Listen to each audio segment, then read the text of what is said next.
What's up, everyone, and welcome back to the channel. Let's dive right into our first news. Concerns are rising fast for Merab as his weight cut ahead of UFC 323 is starting to worry fans and analysts everywhere. On December 6th, Merab will step in to defend his bantamweight title against Petr, but his recent appearance has raised eyebrows. During a new ESPN interview, Merab looked visibly drained, and his own comments about the cut made people even more uneasy. He explained that he quit drinking water on Monday, and even though his weight is still high, he's confident he will make the limit. Still, he admitted the process is brutal every single time. Merab said it's all a mental game, especially during fight week. He shared that he was drinking water on Saturday, Sunday, and Monday, but by Tuesday, he had already stopped peeing, which is never a good sign during a harsh cut. His weight remained high, and although he believes he will hit the number, he openly acknowledged feeling low energy. He described doing things his own way, but no matter how experienced he is, it's always tough and drains him both mentally and physically. The MMA community reacted quickly after seeing the interview, pointing out how dehydrated and depleted Merab looked on camera. Many fans said they hope he rehydrates properly and appears healthier on fight night, especially considering the stakes. One comment that gained traction warned people not to be surprised if Merab ends up having a bad performance. Another fan mentioned that the RDR fight should have been a wake-up call for the entire roster, highlighting the dangers of extreme weight cutting and pushing the body too far. A lot of people pointed out that this is Merab cutting weight for the 5th time in 15 months, which is a serious workload for any fighter, even one as relentless as him. According to fans, this could massively affect his performance, yet it feels like very few people are discussing it as a real factor going into UFC 323. Some noted that they are surprised analysts aren't paying more attention to the obvious signs of exhaustion, especially with a high-pressure title defense coming up. Overall, the mood online is cautious. Supporters hope Merab recovers properly and performs at the level he's known for, but many are genuinely concerned after seeing how depleted he looked during the interview. And before we continue, make sure to leave a like on the video and subscribe to support the channel. Moving on to another news. Petr is firing shots once again, and this time, he's directly disrespecting Sean O'Malley. Their rivalry goes all the way back to 2022, when Sean picked up a controversial decision win over Jan, a result that instantly divided the MMA community. Many fans felt Jan clearly won that fight, and some even accused the UFC of padding Sean's record to elevate him into a star. Now, Jan himself is doubling down on that belief, saying the win Sean received was fake and manufactured. Jan didn't hold back. He said that during their fight in Abu Dhabi, Sean lost without question, and the only reason the judges gave him the victory was because the UFC wanted to create the champion they had already chosen. According to Jan, the UFC simply pushed the fighter they wanted to the top, ignoring what he believes actually happened inside the cage. He questioned where Sean is now, implying that the hype has faded and the reality of the situation is becoming clearer. Jan repeated that Sean was never the rightful winner, insisting he beat him convincingly and that the judges robbed him. He stated that the UFC played politics behind the scenes, setting up Sean as a future champion even if it meant handing out a decision that didn't reflect the fight. Jan made it clear that he is open to running it back anytime the promotion wants, saying that whenever the UFC decides to put that fight together again, he's ready to step in and settle it properly. The tension between these two only seems to grow with time. Fans remember how heated things were leading into their first matchup, but the controversy afterward pushed it to another level. Jan has never accepted the result, and hearing him call the decision fake only adds more fuel to the storyline. Meanwhile, Sean has continued building his name, but Jan's comments bring that old debate right back into the spotlight. With both men still among the most talked about fighters in the bantamweight division, this feud isn't losing steam. Jan's message is loud and direct, and it shows he hasn't forgotten a single moment of that night in Abu Dhabi. Moving on to another news. Aljamain Sterling has fired back at TJ Dillashaw after TJ's recent comments reignited their rivalry. TJ appeared on Dominic Cruz's podcast and claimed that the only reason he agreed to fight Aljo with a severely injured shoulder was because he believed Aljo was a weak champion. TJ said he thought he could still win even with the injury, but the plan fell apart quickly as he lost by TKO in the second round, a moment that many fans still remember clearly. This week, Aljo appeared on Dom's podcast to respond, and he didn't hold anything back. He immediately called out TJ for being a cheater and said he had known it for a very long time. Aljo explained that he didn't want to say who told him, but people from TJ's own training side had let him know that TJ was showing others how to cheat. According to Aljo, the funniest part is that TJ was the one teaching people on Team Alpha Male how to do it, while at the same time pretending he was the clean athlete in the room. Aljo said that when he called TJ out on it, TJ had nothing to say. He added that he doesn't have hard evidence in hand, but the amount of talk coming from people around TJ over the years makes him feel like the pattern is undeniable. He said that when multiple former training partners, coaches, and teammates all hint at the same thing, it becomes hard not to connect the dots. Aljo also pointed out that he has always kept himself clean and has never talked about, demonstrated, or taught anything questionable to anyone. He said that, even if he were disliked by some people, it would still be nearly impossible for anyone to come out and claim that he had ever cheated because there would be nothing to accuse him of. In his words, where there's smoke, there's usually fire. And even though he cannot officially prove it, the consistent stories around TJ speak for themselves. He ended by saying he feels like multiple people he has competed against have had suspicious situations. But TJ stands out the most because of how many signs and stories have followed him throughout his career. Aljo made it clear he's done staying quiet about it, and this latest back and forth has once again put a spotlight on their heated history. Moving on to another news, Conor linked up with Mike Tyson in Ireland, and the moment instantly grabbed attention. The clip shows Conor walking up with that familiar confidence, greeting Tyson with respect and energy. Tyson looks at him and smiles, telling him he's looking sharp. Conor jokes about going up for the second one, saying he's got it handled, staying loose and playful as always. The two share a natural rhythm, talking casually while surrounded by cameras and people excited to witness the interaction. Conor mentions how different it feels when he goes up there, explaining that when he's sitting down, he's relaxed, but the second he stands up to perform or speak, everything shifts. Tyson laughs, appreciating the honesty, and tells him he knows exactly what that feeling is like. There's a moment where Conor prepares himself before stepping out, and he mutters a quick line under his breath, staying in his own zone. Tyson nods, as if understanding every bit of the mindset. The conversation turns to their shared experience in the combat world. Conor says the things they've both been through, the highs, the lows, and the chaos,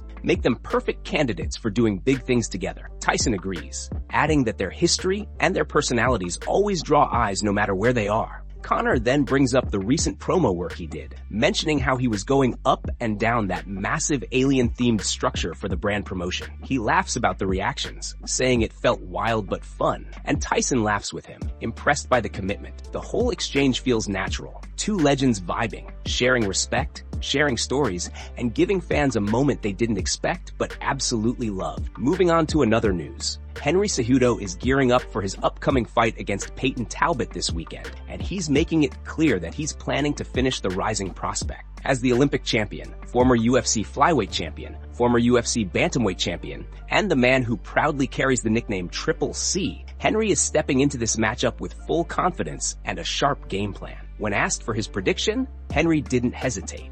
He said the goal is victory, and if he can get the finish, that would be the ideal outcome. He explained that he's prepared to be smart, disciplined, and focused on everything his team drilled throughout the entire fight camp. According to Henry, the fight will come down to tactics. Peyton is younger and has the reach advantage, but Henry believes the technical and tactical differences will show once they step inside the cage. Henry talked about how training camps give you a real sense of what your opponent will feel like. You start to understand how they move, where they make mistakes, and where you need to take the fight to get the upper hand. That's exactly what he feels heading into this matchup. He knows the areas where he needs to push the pressure, where to slow things down, and when to turn it up to make Peyton uncomfortable. While previewing the fight, Henry also joked about the pay-per-view situation. He mentioned that unless people are illegally streaming, they're paying for the PPV, and he's not getting any points from it. So he laughed and said, "Go ahead and do it." Though the comment was clearly playful, the hosts teased him about it, and Henry quickly added that he used to, but then immediately corrected himself, saying he allegedly had done nothing like that. It brought a funny moment to the conversation, showing Henry's usual mix of confidence and humor. With fight night approaching, Henry sounds determined, sharp, and ready to prove once again why he's one of the most decorated combat athletes in MMA history. He respects Peyton's skills, but he isn't hiding his intention. He wants the finish, and he's coming in fully prepared to make it happen. Moving on to another news. Real American Freestyle Wrestling has dropped two huge announcements that instantly grabbed attention across the combat sports world. Over the weekend, Michael Chandler stepped onto the mats and secured a gritty 4-2 win over Chad Mendes, reminding everyone that he's still a powerhouse even outside the MMA cage. Fans were hyped to see both men compete in a pure wrestling setting, and the match delivered exactly the intensity people hoped for. Right after that, excitement grew even more as Bo Nickel revealed that he's set to face Yoel Romero at RFA 4 on December 20th. Bo shared the news online, saying he never imagined he would be wrestling someone like Romero, a legend known for his freakish athleticism and decades of experience on the international stage. This matchup has fans buzzing, with many calling it one of the most intriguing wrestling clashes RFA has ever put together. But the lineup didn't stop there.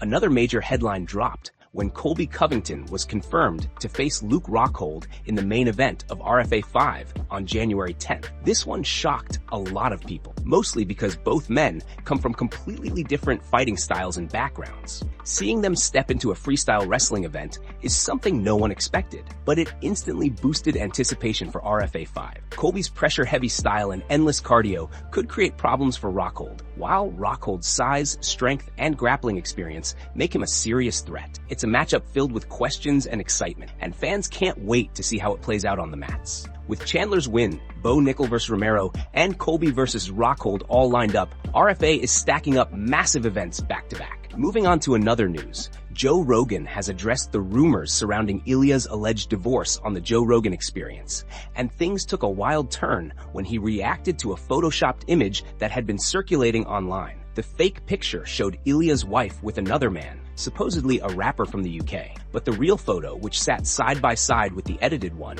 was actually from 2023 and showed her standing with her own brother. Rogan, not realizing it was an edit, fully believed the fake version and reacted strongly, calling Ilia's wife a monster and expressing shock over what he thought was happening publicly. As he reacted to the image, Rogan said that Ilia has children with her, and that seeing something like that must be brutal. He added that the picture was out there for everyone to see, and he commented on the idea of her taking photos with rappers and posting them on Instagram. His co-hosts chimed in, joking about how some people online try to steal your soul with posts like that.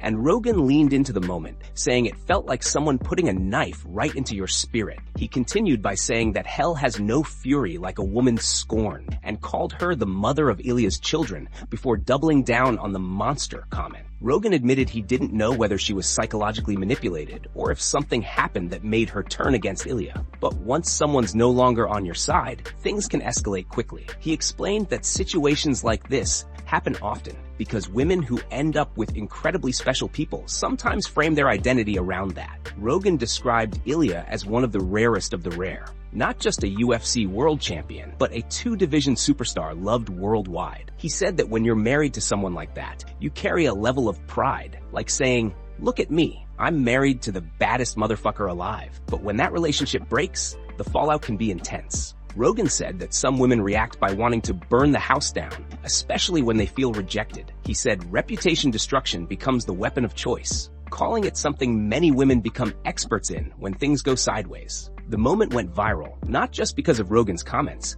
but because he had no idea the entire situation was based on a fake, edited photo. Moving on to another news, Ilia's sparring session with Alex Pereira has taken over the MMA world after a surprising gym story came out this week. Russian MMA reporter Usha sat down with Dagestani MMA coach Gasanali Gasan, who works at one of the biggest gyms in Dagestan, and he revealed some eye-opening details about Ilia's visit to their facility. According to the coach, Ilia didn't just show up to move around with regular lightweights. He shocked everyone by stepping in with bigger guys, including Pereira, and holding his own with complete confidence. The coach explained that Ilia's physical strength is on a different level. He said Ilia has incredibly thick, dense bones, and that his legs, back, and hips are built like a tank. Because of that, every punch he throws carries serious power. The coach described how Ilia generates strength from the ground up, using those strong legs to create explosive force with every strike. He said he's personally seen Ilia lift massive weights in the gym, calling it insanely heavy, and that it directly translates to the knockout power fans see inside the octagon. He added that Ilia's punches aren't just fast, they're heavy, and if one clean shot lands on someone's head,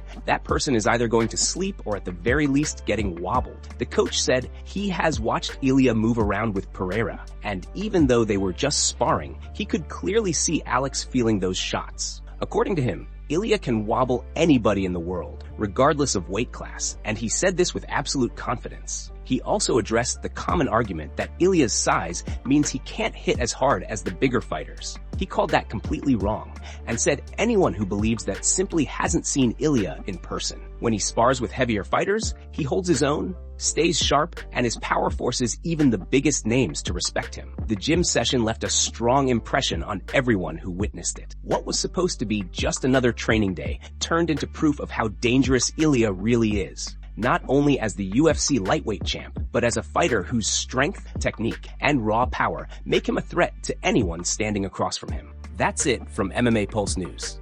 Thanks for watching. Don't forget to leave a like and subscribe for your daily dose of MMA news.